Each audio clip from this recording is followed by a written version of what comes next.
catégorie B décalé. Eh bien salut à tous chers Lyoko fans, c'est les Aelita Fan Club, j'espère que vous allez bien. Et moi comment je vais?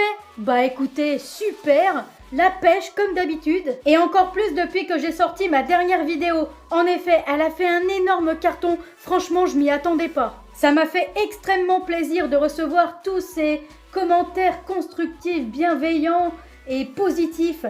Franchement, ça m'encourage à continuer mes vidéos et je suis vraiment ravie de voir du coup que mon travail continue à séduire le public. Alors merci à vous tous, franchement ça me fait chaud au cœur. Bref, et donc aujourd'hui vous en doutez sûrement, mais je suis là pour vous parler de la deuxième partie des choses qui m'ont saoulé dans la série Code Lyoko. Eh ouais, faut croire qu'il y a pas mal de choses qui m'ont fait hérisser le poil dans cette série. Mais allez, assez raconté ma life, voici dès à présent les 4 dernières choses qui m'ont énervé. C'est parti! L'une des choses qui m'a vraiment le plus frustrée, c'est le fait que certaines intrigues n'ont pas été résolues. Enfin, quand je dis certaines, en vérité, il n'y en a qu'une. C'est toute cette backstory là qui tourne autour du kidnapping d'Anthea Hopper, la mère d'Aelita. Ouais, ce personnage est clairement le plus énigmatique de la série. C'est vrai, après tout, on sait rien d'elle. Hormis le fait qu'elle soit la mère d'Aelita et qu'elle est l'épouse de Waldo Schaffer, oui, c'est son vrai nom à Franz Hopper, pour ceux qui ne le savaient pas. Bref, et hormis le fait qu'elle se soit fait kidnapper par des hommes en noir, eh bien que dalle, nada, on n'a aucune autre information sur elle. Alors nous, téléspectateurs, tout ce que l'on peut faire, eh bien c'est spéculer sur son sort. Alors certains pensent qu'elle est vivante, d'autres pensent qu'elle est morte, d'autres penseront autre chose. Enfin bref, on peut s'imaginer des tas de choses en vrai. De plus, suite à son kidnapping, on est amené à se poser plein d'autres questions du style: qui sont ces hommes en noir? Dans quel but l'ont-ils enlevé? Anthea avait-elle un lien avec le projet Carthage? Si oui, quel rôle a-t-elle joué dedans? Enfin bref, tant de questions qui n'ont jamais trouvé réponse dans la série, malheureusement. Alors oui, il y a eu une suite qui a vu le jour en 2013 et qui a essayé d'approfondir un petit peu plus le bordel. Il s'agit de Code Lyoko Evolution. Mais bon bref, vous savez ce que je pense de ce machin, donc on va pas épiloguer. Bon, et puis bien sûr, à part ça, il y a eu aussi les romans Chronicles. Une sorte de saison 5 sur papier qui a jamais été retranscrite à la télé. Que j'ai lu, bien sûr, évidemment, je suis une vraie Lyoko fan, moi, vous me prenez pour qui? Et bref, sans rentrer dans les détails, même si l'histoire était vraiment cohérente, pertinente et le filon bien exploité, eh bien je ne considère pas ça non plus comme une véritable saison 5. Car il s'agit d'une suite alternative, donc non officielle. Bref, et du coup, nous téléspectateurs, tout ce qu'on a eu le droit en termes d'éléments de réponse, si je peux dire, ce sont des brides de flashback éparpillées dans quelques épisodes. Là où on en a appris le plus, c'est bien évidemment dans l'épisode 82, Mémoire blanche, où une scène de son enlèvement nous a carrément été montrée. Mais malheureusement, par la suite, l'intrigue sera mise en stand-by définitivement et on n'en entendra plus jamais parler. Mais c'est complètement con en vrai. À quoi ça sert d'introduire des intrigues si c'est pas pour les exploiter en fait? Je comprends pas. Vous savez ce que ça m'a fait comme impression? C'est comme si je m'étais enquiquinée à regarder toute une série et qu'au final j'avais manqué le dernier épisode. C'est frustrant quoi. Il y a un autre truc qui m'agace pas mal aussi, c'est le fait que les héros manquent cruellement de réflexion pendant certaines de leurs missions sur Lyoko. Ouais, des fois on dirait clairement qu'ils ont déposé leur cerveau à côté des scanners avant de se faire virtualiser, c'est un truc de ouf. Mais mon dieu, qu'ils se compliquent la vie parfois, c'est incroyable. Bon, heureusement pour eux que leurs petites âneries ne leur ont pas fait défaut durant leur mission. Ça les a pas empêchés de remporter les batailles sur Lyoko. Mais bon, dans certaines situations, ça aurait pu vraiment tourner au vinaigre. Alors oui, je sais ce que vous allez me dire, c'est pas vraiment de leur faute, effectivement.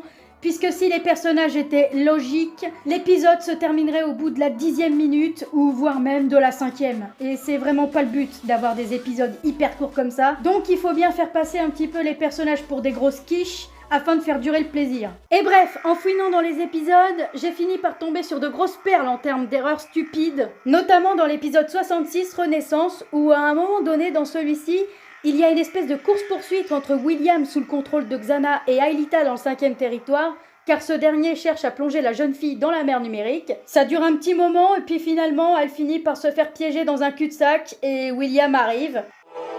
Non, William, écoute-moi. Alors non, hein. Xana est ton pire ennemi, donc c'est sûr qu'il t'écoutera pas. En revanche, toi, si t'avais été moins conne, eh bien tu aurais pensé à t'auto-dévirtualiser pour échapper à William. Oui, c'est la réaction que j'ai eue en visionnant ce passage. Et dans l'espace commentaire de cet épisode, certaines personnes m'ont répondu qu'il était interdit de se dévirtualiser soi-même. Alors, il est vrai qu'au cours de la série, on n'a jamais vu un personnage se dévirtualiser lui-même de sa propre volonté. Donc on peut supposer qu'effectivement cela est impossible. Mais justement, on peut seulement le supposer. À aucun moment dans la série, ce fait a été confirmé. Donc au final, on n'en sait rien. Enfin bref, là n'est pas le sujet. Et donc, après, je me suis dit, du coup, si Aelita ne peut pas le faire elle-même, pourquoi Jérémy n'a pas pensé à la dévirtualiser alors? C'est vrai, après tout, Xana n'a pas eu besoin d'activer de tour pour renvoyer William sur Terre, donc il pouvait se le permettre. Et surtout, ça aurait évité à Ulrich, Odd et Yumi de prendre des risques inutiles alors que la solution était toute simple. Sur ce coup-là, Jérémy, il a pas réfléchi. Dans l'épisode 72, leçon de choses, c'est au tour d'Aelita de manquer de jugeote. D'ailleurs, on notera que pour une fois, elle a utilisé ses ailes intelligemment afin de se rendre à la tour activée. Youpi, alléluia! Putain, je commençais à désespérer. Mais c'est au moment d'arriver à la tour activée que sa matière grise va s'envoler, puisqu'au lieu de se poser directement en face afin de pénétrer à l'intérieur directement, eh bien non, elle va préférer se poser à 15 000 km, ce qui fait que William aura largement le temps de la rattraper avec sa super smoke, et la suite on la connaît. Toujours Aelita, mais cette fois-ci dans l'épisode 87, Planète Bleue, au moment du 1vs1 entre William et Aelita sur le 5e territoire, enfin le réplica. Au début, tout se passe bien pour la jeune fille qui arrive à bien se défendre face au Xana guerrier. Par la suite, elle arrivera même à dominer le combat en réussissant à propulser William à terre grâce à l'un de ses champs de force. Et à ce moment-là, on peut se dire que William est presque vaincu. Mais malheureusement, c'est à partir de ce moment-là que le QI d'Aelita commence à s'affaiblir sérieusement, puisqu'au lieu de l'achever, elle se contentera seulement de poser son pied sur son sang de bateau en signe de victoire. Grossière erreur, puisqu'un peu plus tard, William reprendra le contrôle sur son arme ainsi que sur la Lyoko guerrière qu'il s'empressera bien sûr de capturer. Le dernier exemple est issu de l'épisode 51 Révélation, et cette fois-ci c'est Ulrich qui commettra la bêtise lors de son combat magnifique contre son double maléfique. Clairement le meilleur moment de l'épisode, d'ailleurs selon moi, il n'y a pas photo. Enfin bref, et même si le jeune samouraï a fini par vaincre son double, eh bien il faut quand même admettre qu'il en a pas mal bavé. Vous savez, parfois Ulrich est atteint du syndrome Aelita, c'est-à-dire que le mec il est blindé de pouvoir, mais il s'en sert jamais. Et là c'est un peu ce qui s'est produit. C'est vrai, pourquoi il n'a pas utilisé son triplicata ? Il en aurait fait qu'une bouchée de ce spectre à son image. De plus, après sa victoire contre celui-ci, il aurait pu utiliser ses clones contre la tarentule qui restait à côté de la tour, et il aurait eu le champ libre pour couper tranquillement les câbles d'alimentation. Eh ouais, s'il avait réfléchi, il aurait pu éviter de se faire dévirtualiser connement, mais bon. Mais nos héros ne sont pas les seuls à avoir commis des erreurs. Non, Xana aussi parfois s'est montrée assez stupide. En effet, notre cher ennemi a commis un nombre incalculable d'erreurs tout aussi connes les unes que les autres, et qui, d'une certaine façon, ont contribué à sa perte. Sans parler de sa crédibilité, qui en a pris un gros coup dans la tronche aussi. Pour commencer, quand Xana kidnappe Aelita pour l'envoyer sur Lyoko, donc que ce soit pour lui pomper sa mémoire ou pour l'envoyer dans la mer numérique, il faut vraiment m'expliquer une chose. Pourquoi il faut toujours que Xana la virtualise sur le territoire où se trouve la tour activée, bordel? Ah ouais, mais ça c'est clairement un truc que j'ai jamais pigé, hein. Il lui facilite le boulot en fait. Enfin, je sais pas, moi à sa place, je l'aurais envoyé dans tous les autres territoires, sauf celui-là, logique. De plus, ça l'aurait forcé à se déplacer jusqu'à la tour de passage qui parfois se trouve hyper loin, donc ça lui aurait fait perdre énormément de temps. Et puis bien sûr, une fois qu'elle est sur le bon territoire, je la laisse pas s'en tirer comme ça, je rajoute toute une armée de monstres pour garder la tour. Bah oui, faut pas que ce soit trop facile. Ah, bah tiens, c'est très bien que je parle de monstres, parce que ça va me servir de transition pour parler de sa deuxième erreur, à savoir, eh bien justement le manque de monstres. Et oui, j'ai remarqué à travers la série que Xana se contentait à chaque fois seulement d'envoyer 3 ou 4 monstres pour défendre une tour activée, alors qu'il a clairement les moyens d'envoyer toute une armée de monstres, au moins une trentaine par épisode. D'ailleurs, il y en a 2 qui nous le prouvent. Le 24, Canal Fantôme, et 35, les jeux sont faits. Enfin voilà quoi, au bout d'un moment, s'ils se contentent du minimum, faut pas s'étonner qu'ils perdent à chaque fois aussi. Xana a fait une énorme bourde aussi en fin d'épisode 82, Mémoire Blanche. Après que William est venu à bout assez rapidement d'Ulrich, Odd et Yumi, vraiment il les a shootés comme des lapins, one shot dans leur face quoi. Il restait donc seulement Aelita et Franz Hopper sur Lyoko. Mais malheureusement pour lui, Aelita arrive à sauver son père et dans un excès de rage, il la dévirtualise. Et c'est là qu'il a merdé le bougre. Pourquoi il a fait ça? Il avait à nouveau l'occasion de la balancer dans la mer numérique, elle était toute seule, pourquoi il l'a pas fait?